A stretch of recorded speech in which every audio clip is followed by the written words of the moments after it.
Assalamualaikum warahmatullahi wabarakatuh. Nama saya Dwi Husniati, NIM E 2019-2278.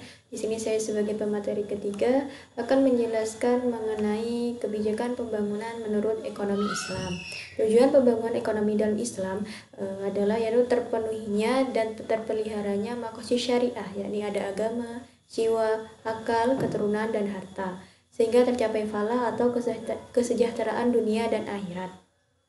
Kemudian, pembangunan ekonomi ini dimaksudkan juga untuk menjaga dan melestarikan 5 unsur pokok penunjang kehidupan manusia, yaitu ada agama atau ad-din, jiwa atau an-nafas, akal, keturunan an-nasl, dan harta yaitu mal. Khursyid Ahmed pada tahun 1979 mengemukakan 4 prinsip yang menjadi landasan filosofis pembangunan Islami, yaitu yang pertama ada tauhid, di mana tauhid ini yakni memegang peranan penting karena esensi dari segala sesuatu termasuk aktivitas pembangunan ekonomi, yakni didasarkan ketundukan pada aturan Allah SWT, baik menyangkut hubungan antara Allah dengan manusia serta manusia dengan sesamanya. Kedua yaitu ada rububiyah, yakni yang menyatakan dasar-dasar hukum Allah untuk mengatur model pembangunan yang bernafaskan Islam. Ketiga itu ada khalifah, yakni menjelaskan status dan peran manusia sebagai wakil Allah Subhanahu wa taala di muka bumi.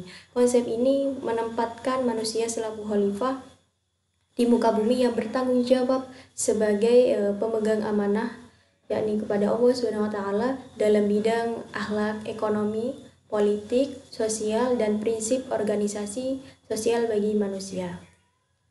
Dan terakhir yaitu ada tazkiyah, yakni fokus utama pembangunan ini tidak hanya diarahkan pada hal-hal yang bersifat material saja, yakni melainkan dikaitkan dengan moral spiritual.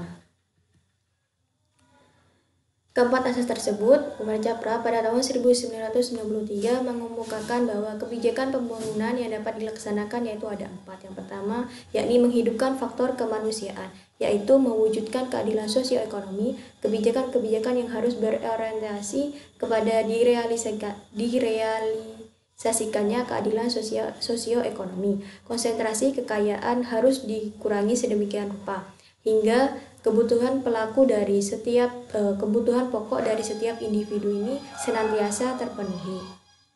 Yang kedua yaitu ada mengurangi konsentrasi kekayaan. Di sini yaitu dengan cara satu, mengadakan reformasi pertahanan dan pembangunan.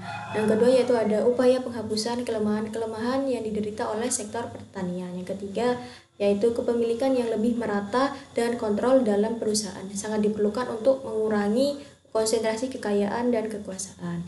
Yang terakhir itu ada restrukturisasi sistem keuangan berbasis bunga ke dalam sistem keuangan yang lebih manusiawi dan sesuai dengan nilai-nilai Islam.